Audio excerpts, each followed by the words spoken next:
Nimemteua Haji Sande Manara kuwa msemaji wa timu zote za taifa na atafanya kazi chini ya BMT.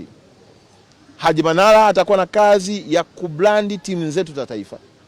Atakuwa na kazi ya kuonyesha vipaji tulivyo navyo.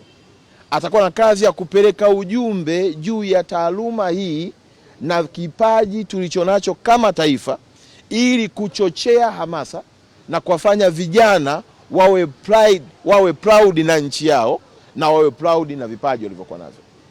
Nafahamu ya kwamba wako vijana wengi wanajua kucheza kutoka Mtwara, kutoka Mwanza, kutoka Arusha, kutoka Mbeya, kutoka Songea, kutoka hapa Dodoma, kutoka katika maeneo yote.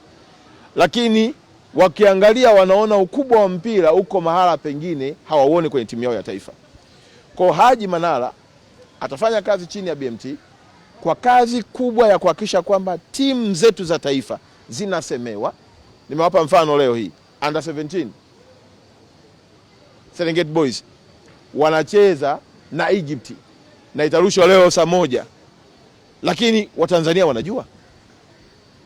Unafahamu ya kwamba Tanzanite Queen wamequalify kwenda World Cup, Tanzania inajua. Unafahamu ya kwamba timu yetu ya Taifa Star sasa hivi iko kwenye mazoezi na mwalimu ameshasuka kikosi, Watanzania wanajua. Sasa kazi ya Haji Manara itakuwa ni kuwajulisha Watanzania juu ya mwenendo wa timu za taifa, juu ya mafanikio ya timu za taifa, ili uwekezaji huu unaofanywa na serikali ya Daktari Samia Suluhu Hassan upate nguvu ya kuongeza hamasa kwa vijana wengi, ili mwisho wa siku tutimize ndoto ya kwenda kucheza World Cup 2040 kama ambavyo rais wetu ametuelekeza.